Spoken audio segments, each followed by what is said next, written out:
So we are going to kind of go over this new site because it's been closed from the public since the last earthquake in 1989, the Loma Prieta, when they had major damage. They had to fix the Sunol temple. And San Francisco PUC decided to make this area alive again. And they decided to actually make a watershed center, which is just phenomenal because this will add to field trips for the local community. Bad thing is it is on 84 and 680, so it's not the closest. But as I'll talk a little bit later, San Francisco PUC will be providing free buses for 3rd, 4th, and 5th grade. But if we need input from teachers, if you can figure out some other ways of getting other children there, that would be great. So let's start the story of this center. First, I'd like to show you an overview of the area. Now, what happened here was as they started digging, when they opened up the area to put the new center down, voila, they found lots and lots of bones and artifacts. So this is going to be a little video of the dig site, and that's the temple. But as you look around, this is where the Watershed Center is compared to the temple itself. Temple was built in 1910, and we'll explain that in a little bit because this history is so fascinating. It really does bridge and will give your students a look of areas from Yosemite all the way to San Francisco. This truly is an integrated area. If you notice over to the left area, those are gravel pits, and that gravel, they're mining it there, but that is one of the reasons why this area produced lots of water. So the dig site was over there, and we'll talk a little bit more about the Ohlone and what they found here. But let's take a look at what this center will look like. It'll be low-lying. As you can see on the map there on the right-hand side, that's your entrance courtyard.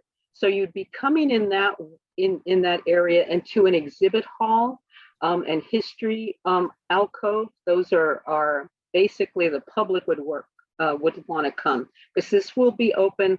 I know for sure on Saturday. I'm not sure on Sundays, or I guess it depends on the need of the people.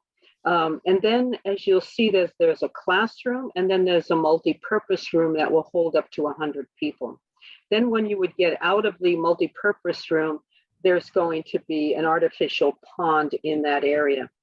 This area also will host a native if there's a native nursery there in the back, and it's meant to start producing trees for the whole watershed for San Francisco PUC.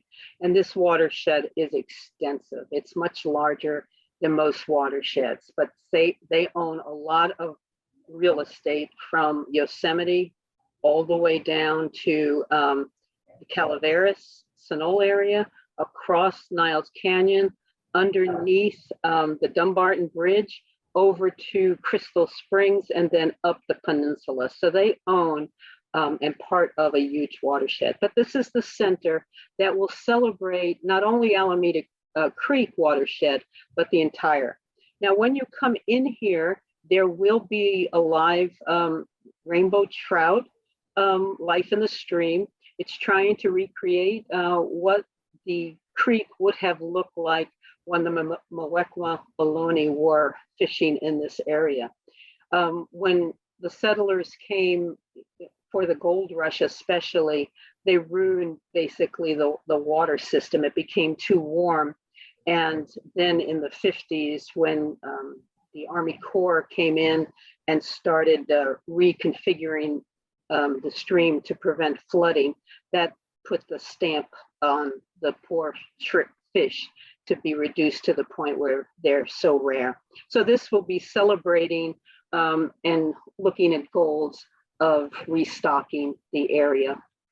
Now also in the display area, and this is just a kind of a virtual, this will be showing something called a filter gallery or beds display. This will show how they tried in the in the late 1800s to start cleaning the water for bringing it over to San Francisco. Now you got to remember, we're on the East Bay. This water would start going over to Crystal Springs and up to San Francisco. And so this was a very innovative way of using geology. And we'll talk a little bit about the engineers that kind of put this together. But this is the perfect area to bring all this water-laden Pleasanton, Livermore Valley that have lots of water in its aquifers to start feeding or watering the thirsty mouths in San Francisco. Also in this center area, there will be a big artwork, and there'll be the symbol of the eagle, which was a symbol of strength for the Muwekma Ohlone. This will be outside. There'll be lots and lots of picnic areas. So if you're coming there for a field trip, you would want to spend all day there, or at least 3 hours to have lunch there. There will be lots of picnic areas for students. Now, the San Francisco PUC would be providing one bus, so that means 60 children plus adults can make it over. So this is kind of a look. It's in production. We'll look at some of that production. But before I continue, I want to make sure you guys understand the significance of this whole Hetchy regional water system. It actually starts in Yosemite area. It comes down via conduits, tunnels, rivers. It comes down to where Cinol is. And Cinol is this pivotal area where it goes through the Bay Tunnel and it goes down over even to San Jose. Then it goes up, you see the Pulgas Water Temple, and then it goes up the peninsula to San Francisco. So this is a complicated system. It crosses many, many faults from the San Andreas Fault, which actually Crystal Springs is right in the middle of it. That's actually why the depression is there. So San Andreas, it crosses over the Hayward Fault. So in Fremont, San Francisco PUC has lines that go over the Hayward Fault that they just retrofitted. Then you have the Calaveras Fault right near the Sunol area. So you have all of these problems of transmitting water. Now, so this is the area that where the circle is, that I'm going to refer to as the peninsula side. So this is where the water, when we go through this history, you'll see that this is like a separate little entity getting water from down in the southern part there to San Francisco. Then this is the Cinol area. This is the area that the Watershed is celebrating, but more or less it's celebrating the whole system. And then this is the Hetchy Aqueduct system. So very, very involved, but very, very beautiful. And so, so why is San Francisco PUC investing in this education to the community? And you got to remember, this is not just for San Francisco. It will be very difficult for San Francisco schools to come down just because of the length of time to get there. So this is really looking at probably a more local from Livermore, Pleasanton, Cinol, Fremont, Newark, and New Haven. But why are they investing? Well, number one, it is so historic. It talks about why water is so important to the whole regional area. It's a way to remind people of the importance of water. It's also a way to inspire future scientists and engineers into hydrology, because without these engineers and geologists to make this system, there is no way we could turn that tap water off. Most children do not understand this whole system. Most adults do. All they do is turn the tap water, and to figure out how it came to them clean is sometimes a mystery. And number one, it's the right thing to do. So why did San Francisco need water? Well, number one, why did they pick San Francisco as a hub? Well, number one, it's the only way to get into the bay, the harbor, and it's where the deepest water is for the ships. Now you got to remember, in 1849, when the gold rush came, you came by ship. There was not our railways yet. There was no bridges yet. There was nothing. All of a sudden, it went from a small town of 7,000. It wasn't even called San Francisco. It was called Yerba Buena. And then when the gold rush came, it went to close to 75,000 within like 2 years. How did these people get water? If you've ever been to San Francisco, you never, it's not full of lakes. Well, most of it was coming in by cartons, or the water carts, as you see down there. And then people would have to buy their water. Then there was a small lake in the Presidio, but that didn't last too long. In 1850 to 52, there were 6 fires that devastated San Francisco, and that was before the 1906 earthquake. So fires, there was no water. Even though you're around the bay, it's still the conduit to get that water was very difficult. Now, so this is a story of 3 histories. One of the San Francisco Waterworks, which was one of your first water major players. Then the Spring Valley Water Company, which had a monopoly on water for a long time, for decades. And then you have the city of San Francisco, which later turned into the San Francisco PUC. So let's take a look at this waterworks. So the first waters came in 1857, water from one small lake called Mountain Lake in the Presidio. It did not last long at all. There was a company, and then finally the companies kind of came together when the San Francisco City Waterworks came. So there was all this trying to find water. But it wasn't until the Spring Valley Water Company came around that they were able to dam. And so if you look at the dam on the bottom there, the Pillar Acetus Dam in 1861, this was the first dam in the system that they had. This was in the Half Moon Bay area, and then they developed ways of moving water. You have to remember, back there in the 1860s, all of this had to be done by gravity. Up on the top there, and then also some people started to realize that the peninsula did not have enough water to support a bustling city. And so people in the water companies realized that the East Bay had water.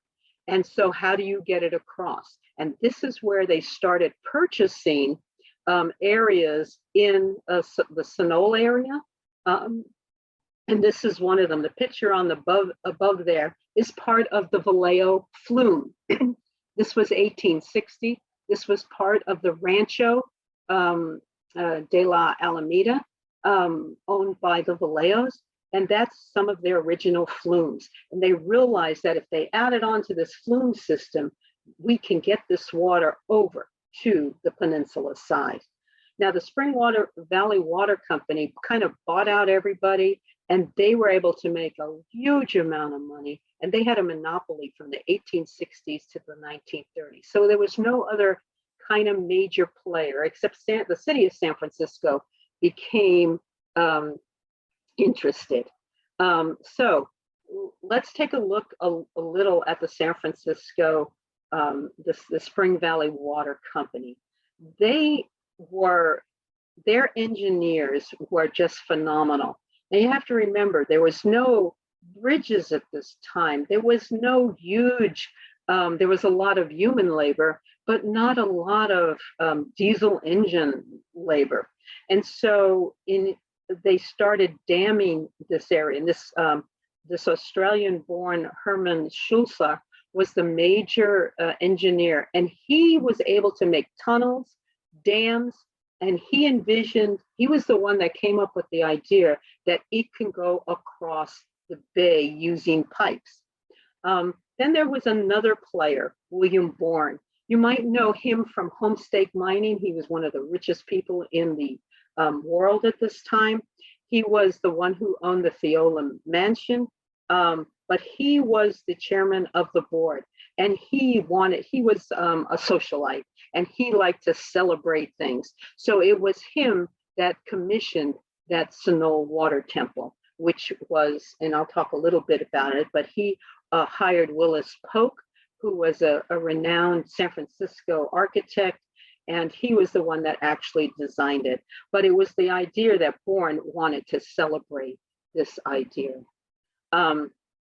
So in 1888 to 1902, that's where the first Sunol aqueduct, they built it by hand basically, and it was a tunnel under some of going through Niles Canyon, and some of it was on top. There's still parts of this aqueduct still there. Richard Valle from District 2 and Dave Holbert, they're working on making a walkway that will use some of the old aqueduct. But this is a way in which to clean the water. You have to remember, they had no way of doing all the chemicals and all the filtration that we do today to clean our water. They tried to use the beds of gravel in the Cinol area to help clean it, and they did. Now behind in Niles, there's a big reservoir that nobody uses anymore. And that's where they used to have it kind of filter through by settling and then take some of the clean water out. So this was a very involved moving this water. Now, this is some pictures. It was damaged in the 1906 earthquake. They had to remake a new conduit, but you have to remember, you can't shut off one tunnel and then turn on the other tunnel. You have to make two tunnels kind of almost simultaneously. So these are some workers. They learned how to put the tunnels, the pipes within the area. When you go to the Cinol temple, you will see that there is like a pipe yard, and there's pipes that you can walk through, that you could run a truck through. And so this is going through the canyon. Now, if you can imagine that top there, you can still see parts of this going. So in 1923, the second Cinol aqueduct was complete, and it was used up until I think 200 and something. But this is what remains of the Cinol aqueduct. When I first moved to Fremont, my daughter always talked about this, going to the secret sidewalk. And this was an area where a lot of kids hung up. And I didn't realize that that was part of the aqueduct. But as you can see part of it, you can still see the flume bridge. Parts of what they built in the 20s and 30s is still there. And so this is kind of like a secret sidewalk. And that shows where the water moved. Okay, now another thing occurred that made this water important for the Spring Valley Water Company. They made the first earth dam at the Calaveras in 1918. At that time, it was the tallest one in the United States, and it allowed the water to pool behind the Cinol temple. And then they started, this would come down Alameda Creek, and the Cinol temple area is where a lot of these creeks came and coalesced. You had to remember that that canyon was created by years and years of water going through, almost like the Grand Canyon. That's why it was carved by water. So it wouldn't take much to make a dam, and then this would come to the Cinol temple, get cleaned, and then go over to its home in San Francisco. The picture on the right is just another picture of, they had to reconstruct it. They needed a larger dam. The demand of water now is just phenomenal. So who has to design this? So this just came on in 2019, or 2020, it came online as now another source. And this is supposedly for really drought days. And so this is probably going to be in use. But this is also the part, if any of the teachers were involved with us, I had taken a bunch of teachers out there. This is where they found the big fossils of whale and manatee and sharks. They found so many different animals in this region when they carved this out. And these were Miocene rocks about 10 million years ago, where this was under a marine condition. So this area really tells a geologic history that is kind of neat, but we can actually see it through the fossils. Now, I want to put a little bit history on this temple. Bourne, back to Bourne, the chairman of the board of San Francisco PU of Spring Valley Water. He was a traveled socialite, and he felt that in Italy, the Romans created aquifer to make Rome the center of the world, and it was because of the water. Now, this is a picture back in 1881. It no longer does this. It's just down to a trickle. But as you can go there, you would see these falls. Now, if any of you have ever been over to Cinol, there's like Little Yosemite. There's a bunch of waterfalls down there that I think he felt a bond toward. And then also when he would have gone to Hetchy and to see all of this water not in the right place for people and to capture it. So I think what he did, and we're trying to confirm this now, that was his vision of the temple. The temple that he wanted it to look like was called the Temple of Vesta, which is the Temple of Virgins. And that has nothing to do with water. I thought when I first had heard about this that it had something to do with a water temple, but it had to do with keeping fires going. And if the women didn't keep the fires going, they got murdered by letting them bury them alive. So I don't think that has nothing to do with it, but who knows what people dream up in their heads. But in this time, had the aqueducts. If you look on that picture to the right, you can see the aqueducts down. So and then that's the temple today. So it's still in existence. Now, this is the Cinol water temple. Now, when it was first created in 1910, it would have looked like it did on the left. It's very ornate. It's actually one of Willis's Pope's centerpieces of his architect. When you look at the detail up on the top, there's the 3 dolphins. But when he first built it, if you notice over on the right hand, the upper right hand part, it looks like that there's maidens. And so what in the world is that all about? And also notice it's not finished. And if you notice, it's kind of like an impressionist type of look. Who actually painted this? Well, this wasn't until the late 1920s when this man, Young Ji, was, and we're not positive of what all happened here, that he was from China. This, you have to remember, was in the middle of the Chinese Exclusion Act.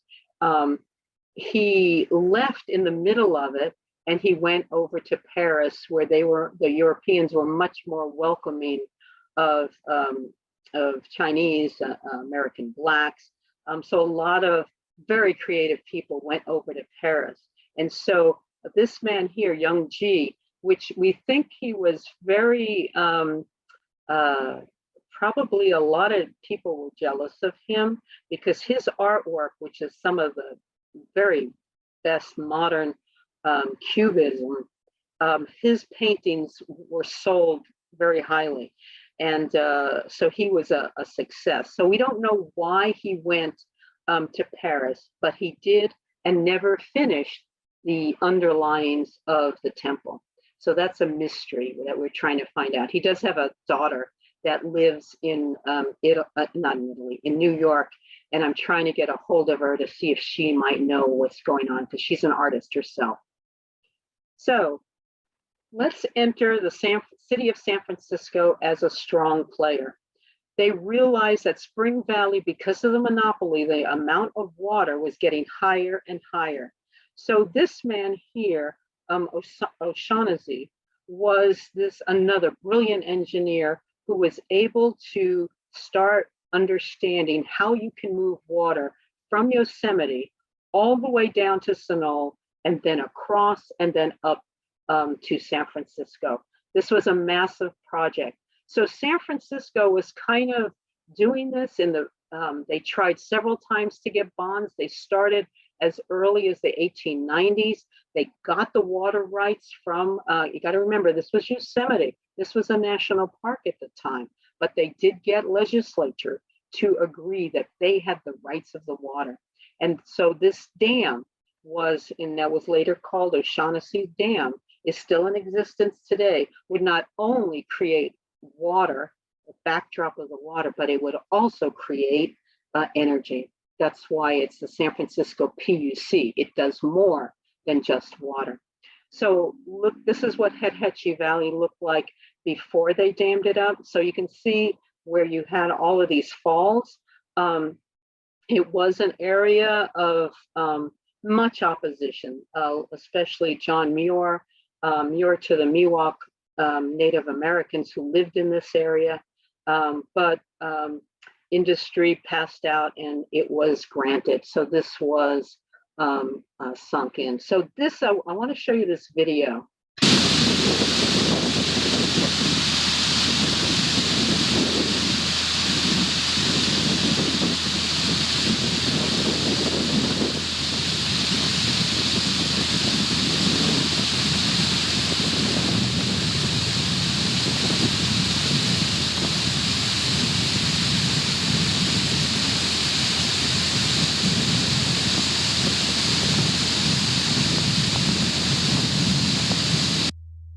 So this is part of the water coming off of the O'Shaughnessy Dam.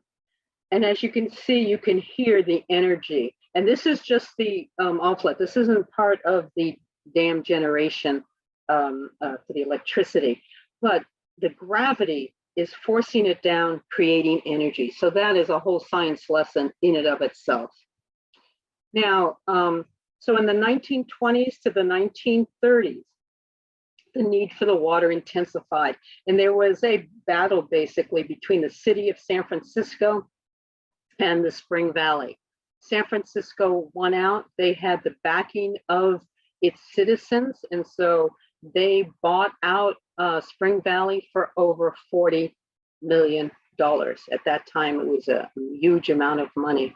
Now this is on the picture there. If you notice, it looks like cascading water. This is another building designed by Willis Polk, and it was the center for the Spring Valley Water Company. And you'll see, if you go to San Francisco and you know some of the older buildings, Polk had designed quite a few of them, but water was one of his themes. So 1930s, it now is the city of San Francisco that owned the area. It has gone through several change names, but we'll call it it is now called the San Francisco Public Utility Commission. And this is what they own and what they control. It is the area from Yosemite all the way to Sunol, over across the bay, underneath the Dumbarton Bridge, up to Crystal Springs Reservoir, and then up. So this area here is where it goes from San Francisco. So Cinol to San Francisco. Okay, now when this was bought by San Francisco in 1934, they built another water temple on the other side. And mind you, these are the only two water temples in the United States. I think there might be one other, but I have to research that more to find out. But so this was in celebration. And they wrote on here, I give waters in the wilderness and rivers in the desert to give drink to my people. And so that is, water runs and controls how we can grow or not grow. If you lose water, if a drought persists too long, if something happens to Yosemite, that water, we are in trouble. And this is one of the reasons why we feel this is important lessons that children should learn. So this is at the beginning of the Crystal Springs Reservoir. If you go over on 84 over to Half Moon Bay, you go right over Crystal Springs. And this is actually a picnic area. This is open now. So now in 2015, they had to, in order to transition from the Sunol Aqueduct, they had to make more tunnels. So all of you have been around in 2015. You had probably no knowledge that there were huge tunnels going from Cinol through those mountains over to into the Fremont area. And then as you can see, let me see, but no, let me go back here. If you look where it says Irvington Tunnel there, notice one goes south and one goes straight across. So that means Santa Clara County also is privy to this water. So just to make sure you understand, the San Francisco PUC owns the water rights, and then they can sell it to smaller water districts. Like here in Fremont, a third of our water comes from the Hetchy. So Alameda County Water District, who we pay our bill to, is also then gives a bill or pays San Francisco, the Hetchy system, or the San Francisco PUC. Very, very complicated system. So now also in, I think this was 2011, they made the Cinol Valley Water Treatment Plant where they started to treat the water. You can't see it from, as you're going up Calavera Boulevard, you can't even see this, but there's this huge treatment plant. Now this is a state-of-the-art treatment plant. They can control all the way from Yosemite all the way to San Francisco. So this is electronically, they can turn on dams, turn them off, turn them on. It's kind of impressive to see the technology goes into backup. So this is like a backup for the whole system. So this is right there in Cinol Valley.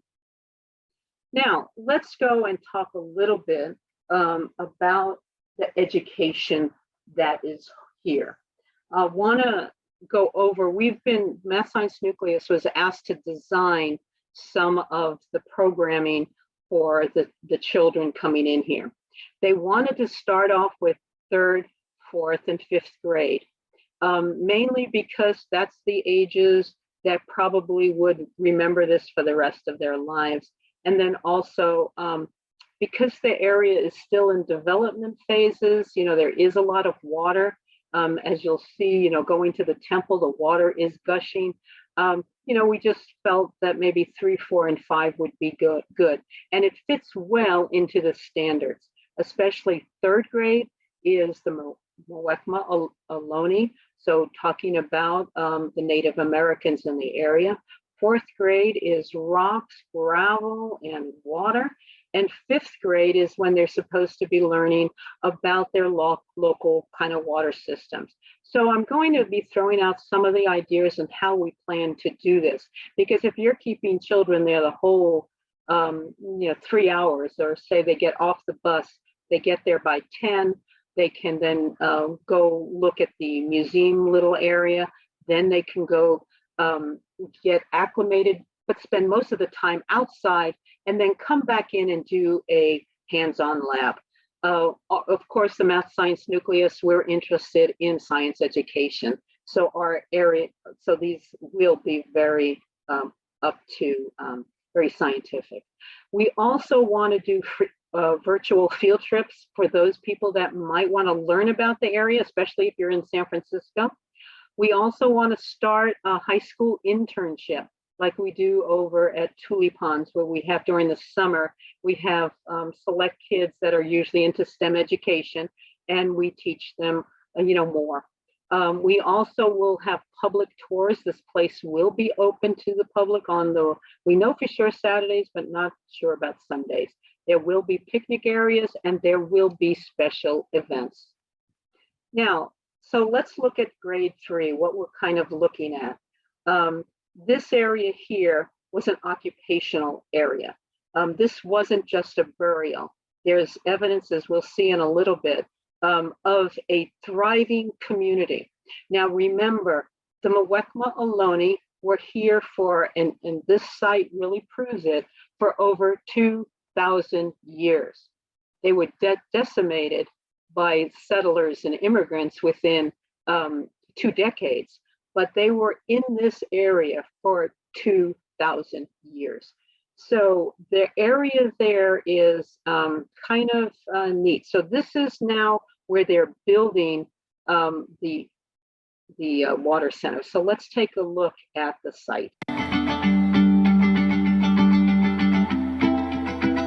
So we are here at a large prehistoric archaeological site about 200 feet northeast of the Cinol water temple.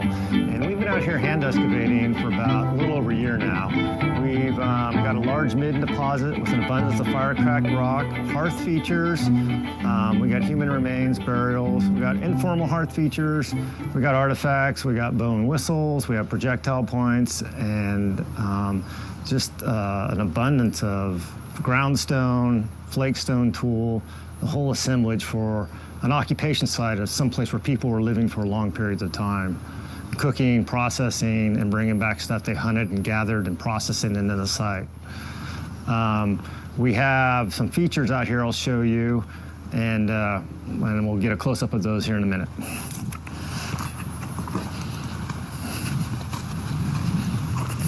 Here we have one of our more formal hearth features that we exposed during excavation.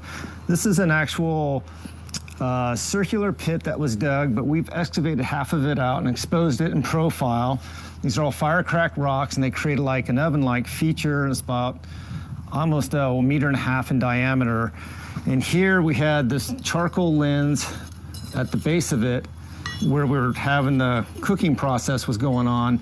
And what we believed happened here was they excavated a pit, lined it with rock on the bottom, brought in their cooking meat, which happened to be a deer, which we think we have the remains over there, and then they would cover it up and roast it. Once the roasting was done, they would remove the rock, the top rock, and discard it over here in the toss pile, and we have evidence of deer bone mixed in with the toss zone of rock. So we had the formal cooking feature here. When they were going to get the meat, when they felt it was done being cooked, they took off the top rock, threw it off to the side, and then proceeded to clean the meat off the bones and discarded the bones in their toss zone. So at this site, UC Davis, their archaeological department, produced a huge thesis on what they found, the bodies. And so one of the thoughts that we had was to make this site kind of come alive. Now, also where this guy is talking, there's several layers. So it's not just one point in time, it's hundreds of years. And then in another site where they did some digging, when they were doing the maintenance yard, they found the 2,000-year-old skeletal remains. And so that's another story of that. This gravel, as it's going up, or the sedimentation, is that you see these layers and layers of living. 2,000 years, quite an achievement. It's right here in the Bay Area. Now, some of the labs that we're thinking that we can do, or the virtual students can do, because we not only want the students that come to the site to do something hands-on, but also we want to come up with some other thoughts. Now, this is one where we have little boxes where the kids have to figure out the difference between the arrowhead and the source rock. And then there's other things of identification of arrowheads. These are things that we've done at especially Tule Ponds, because there was also the Ohlone in that area there. So we're looking for lab activities that the children can do. But probably the one that will be the students that are there would be more like a paleontological dig site.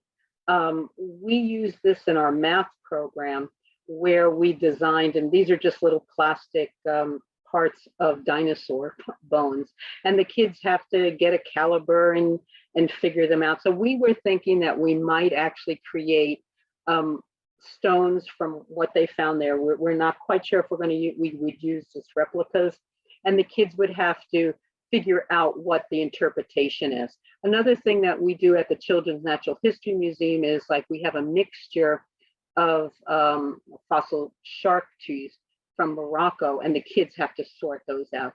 These are super, super popular ways in which the children can think, can use math, can record. So this is probably one of the sites that we're going to probably use, because you have to remember all the gravel that's there probably was used, and all of the gravel is so different, and that will be part of the 4th grade. So that leads into grade 4 would be rocks and filtrations. So gravel tells a story. Now these gravels over in this area are called the Livermore gravels. They are older than, here in Fremont, we have the Irvingtonian gravels, which has lots of fossils in them, but so do these rocks. And so these rocks are coming from a very complicated types of rocks, from Mesozoic to Cenozoic. This actually records, in this area, we have remnants of our subduction zone, where one plate is going into another and going underneath. It created a lot of rocks that were probably from some kind of a ridge center. And on that ridge center, you have what we call radiolarian chert. And those can be used as flakes. And so for making arrowheads. So when you look at this gravel, the gravel is so unique and very inclusive. You have big stones. You could see why they had big hearth areas where they could have boiling stones. Gravel is a commodity. It's an important commodity today for making roadways and houses, but this is for living. These stones are naturally rounded and used. So, and the Calaveras Fault goes through this area. It rose these areas up, probably uplifting one part of it, so the water was able to cut into and make Niles Canyon. So this is I knew about these debris slides, but I really wasn't thinking about the significance of it. But as the Calaveras was uplifting the area, as subduction tends to transform, Calaveras faults bringing up the mountains, and there was huge debris flows. Debris flows is basically landslides, and it covered the area.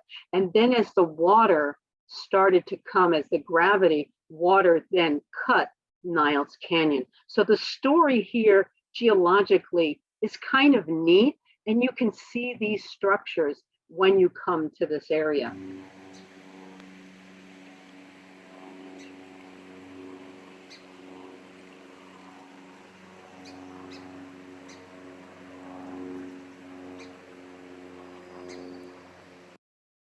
Why I was focusing in on this plant, it's called mule fat.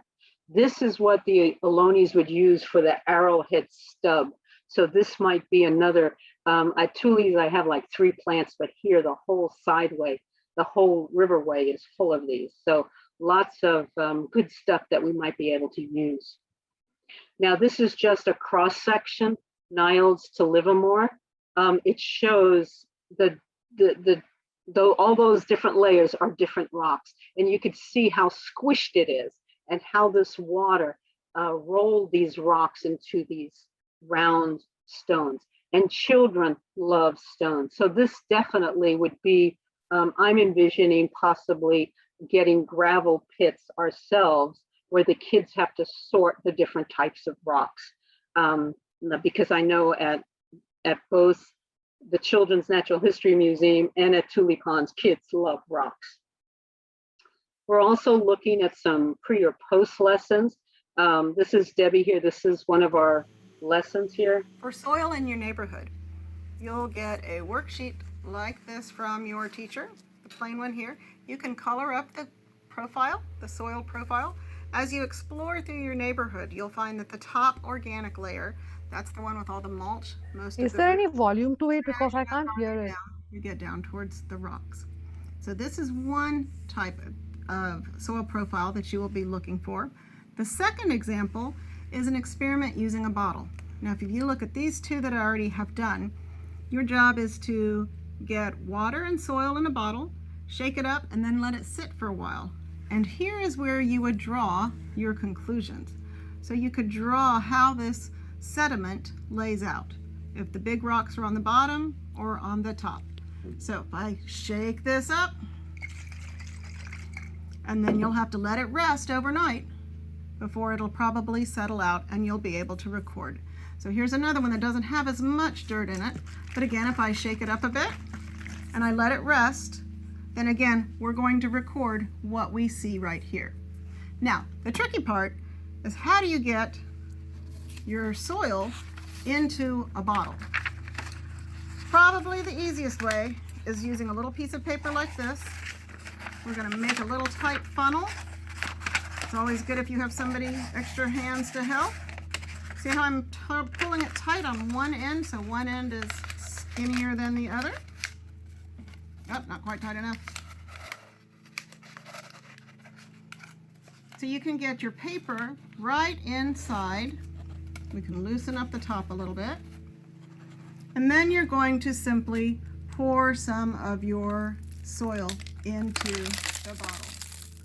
Oh, see, I'm making a little bit of a mess, and make sure you do it outside. So as you pour most of your soil in, then you can fill with water. And again, the experiment is shaking and then watching what happens as it settles out. And this summer we did a bunch of these virtual classes, and these worksheets would be online, and then it would give students a way of looking at the materials and to actually do a hands-on without actually coming. So we're thinking about, we would use these with the virtual. So this was the sediment jar, so they would get information like that.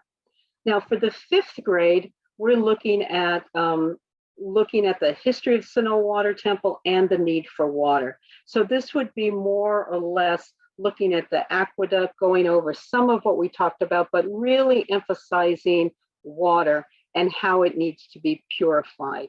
That would include going to the temple.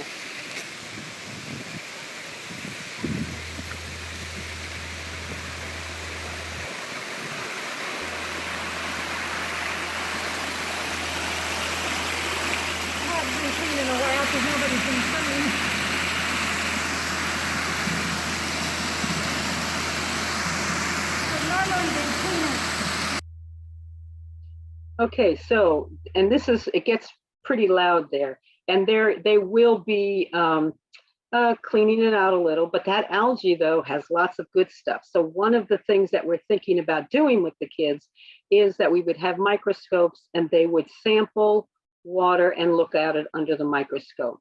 We also want to talk about gravity. It's the defining principle of physics here on Earth. It affects nearly everything in the universe and is precisely 9.80665 meters per second squared at sea level. It's also how your poop gets from your toilet to the wastewater treatment plant. So this would also be part of, because we're talking about clean water, but dirty water is important. So we feel that the 5th grade is ideally when this should happen. And gravity is very, very important. Now, this is how we were doing it this summer or during the school year.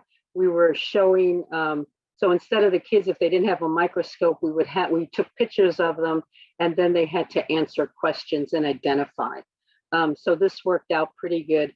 San Francisco PUC is thinking about buying microscopes, and that would be the 5th grade activity and going in there.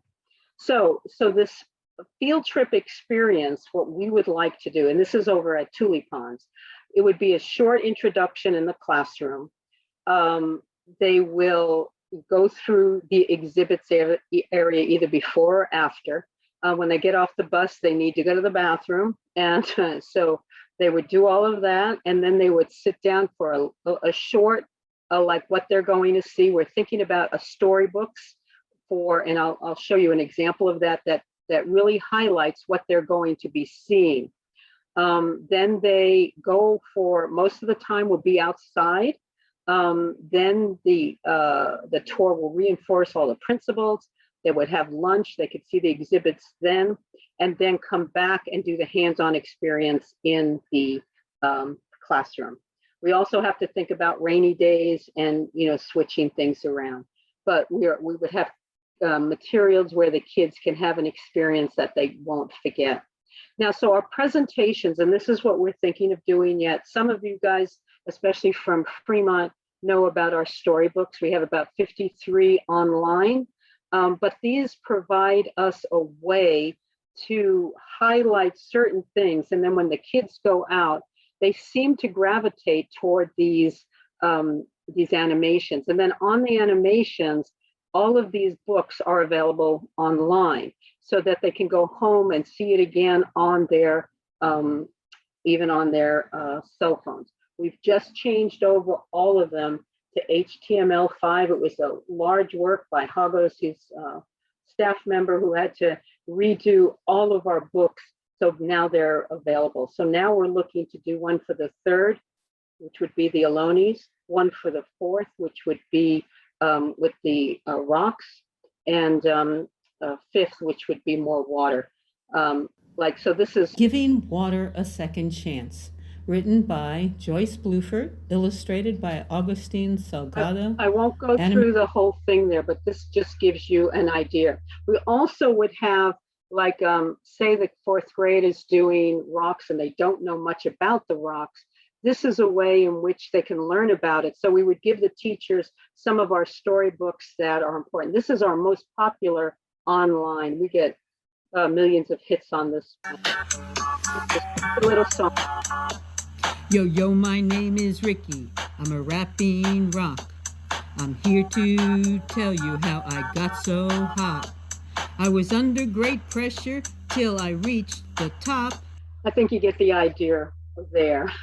What we're trying to do is to make it available for the children, because water is so important. And I really agree with San Francisco PUC on what they're doing here. And all of the staff members have the same desire that this be a place for children. So one of the reasons why I asked for this workshop was that if there was any kind of suggestions, comments, if you want to think about it and send me an email, but everything will focus on the science standards and the history. We will try to integrate it, especially when we get to the 3rd grade. We'd integrate science and the Native Americans very easily on the reasoning for doing certain things. So there's a lot of history in here. In the 5th grade, they're supposed to learn about their own water system. So that's where the history would come in. And in the 4th grade, that would probably be more science, because that is so rich. And of course, as a geologist, I love rocks. So what I'd like to do now is, that's the end of our little presentation. And I thought if people have questions that might want to add, or just ask questions, basically, we're hoping to do a series of teacher workshops that go into more details on certain things.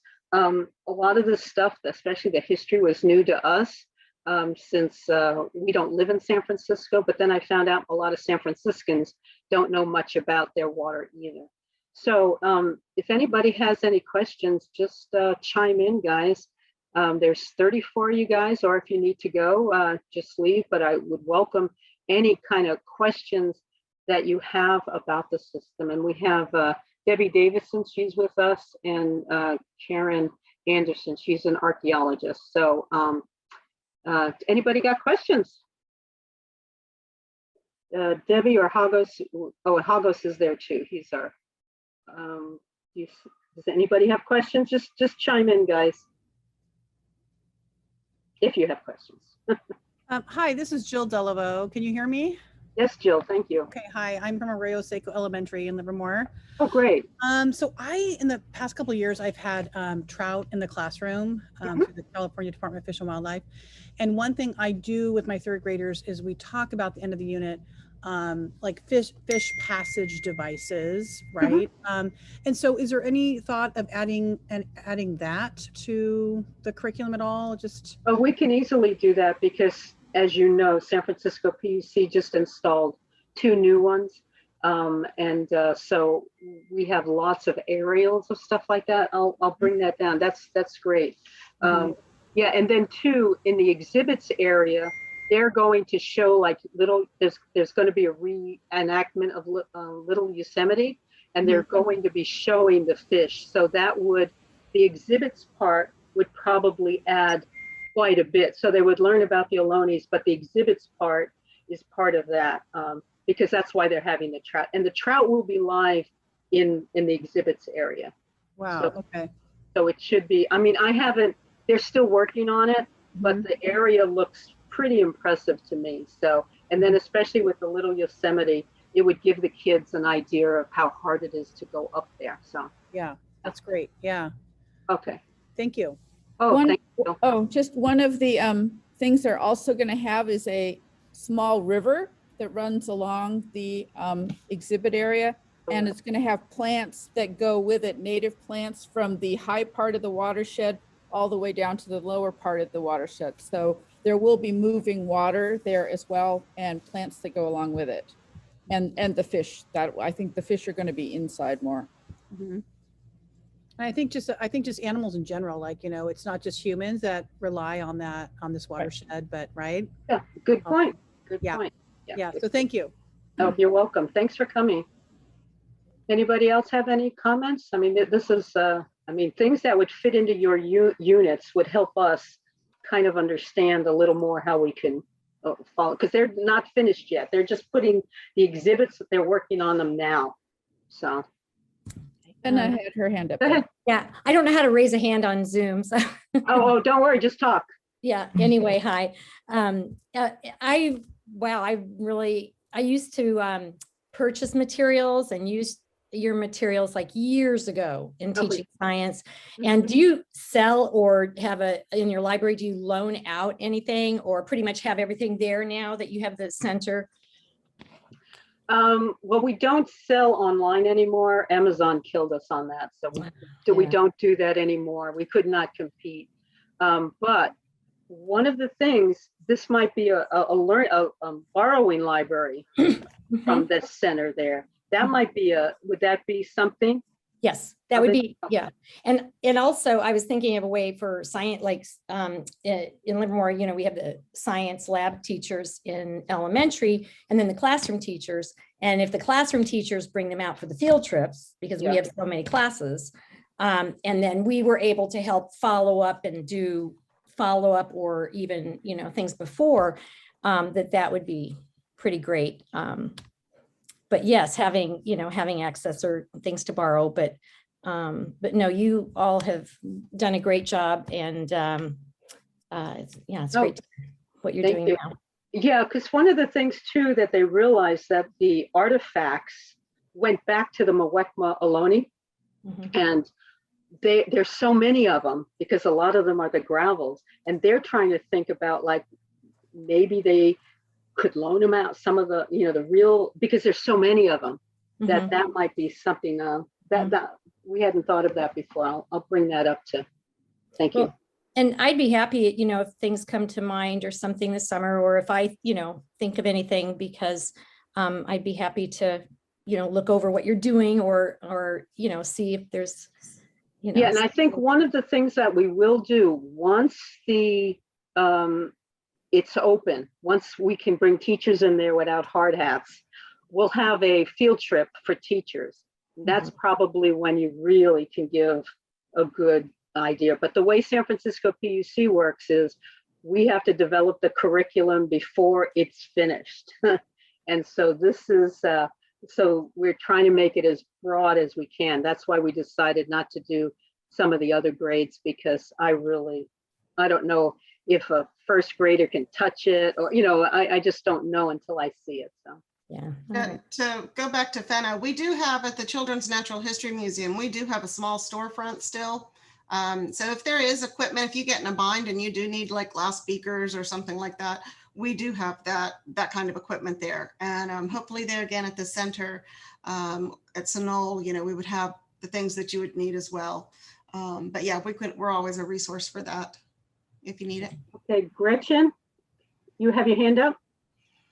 Yeah, I was just wondering about the Ohlone archaeological dig site and wondering if members of the local Ohlone community have been involved in the process.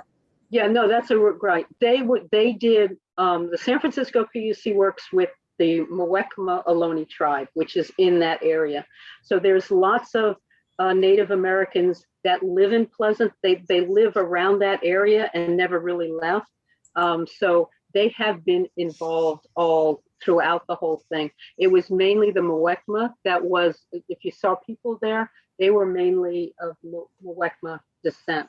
And they produced, and this is, Karen and I were just, this book, it's just huge of the data that they found by UC Davis. So this is the first time I'm actually developing curriculum with scientific stuff, which is just amazing.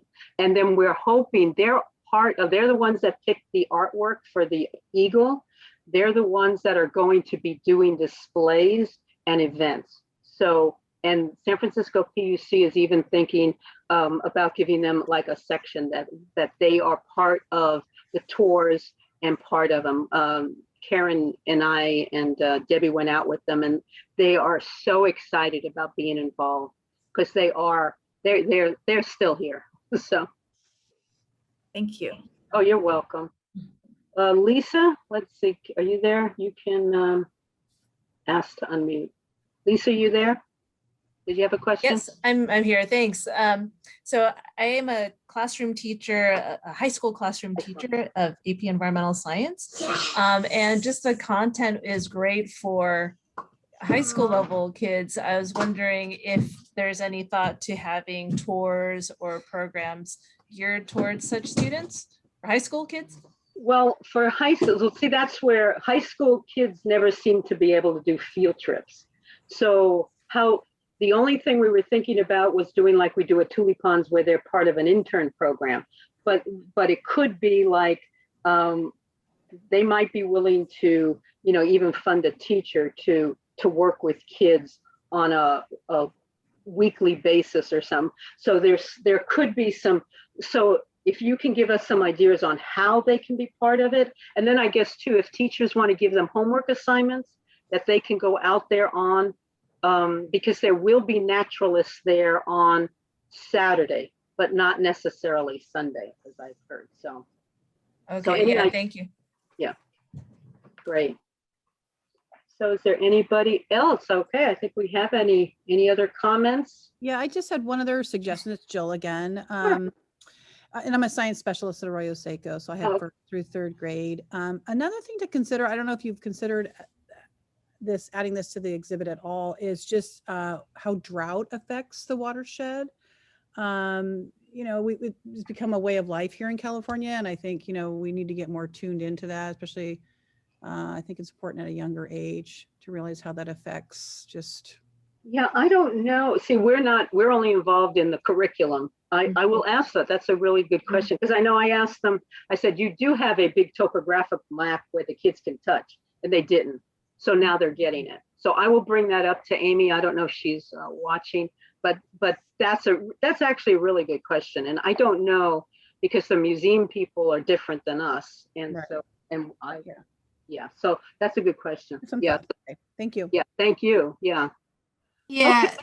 Okay. Joyce, it's Yvonne from Hopkins. And I was going to ask you about topography. You could put that in the lab for fifth graders. There's a great couple of topography hands-on experiments that I picked up from Raft, where you take clear cups and you draw one layer, and then you put another cup on and you draw another, and they can like see themselves building a mountain. And then maybe you could actually even do some sort of water running through, that. But the topography was one of the things I was wondering about.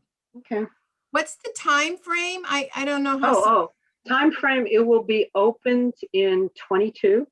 22. 22, okay. we're going to pilot certain schools, or, you know, I think it's probably going to come from the teachers that are interactive here. It at the end of 21 or beginning of 22.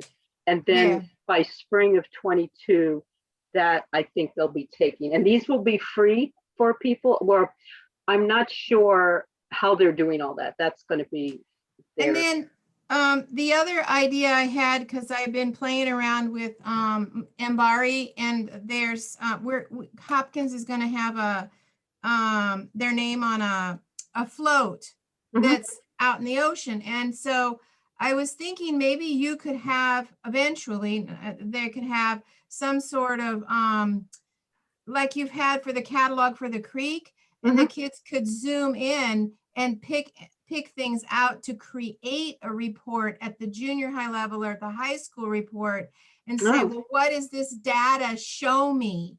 Because we're showing them raw data a lot of times, and then they need to synthesize it. So eventually we could go in that direction. That's a good idea. Yeah, that's a good idea. Okay. I mean, they're open to things, and they seem to have money. This is $23 million. I mean, yeah, like that's a wowie for me that they're spending this, and I think it's great. So, yeah. Okay. Well, I really appreciate today. This is I've been watching these water temples since I came to California. I just thought it was fascinating. yeah, it is. Yeah, it is. Yeah. Okay. Anybody? I don't think they do anything like this over in the hills of Palo Alto. No. The Pugas. And when you go up to the mansion in the hills where the silver mines are, they do talk about, you know, the water system and going down at the in Auburn. They'll talk about it, and you know, and they do try to have you visualize the connection with Filoli coming through, you know, the ideas of that water system in their museum system. So it'll just be a beautiful continuum.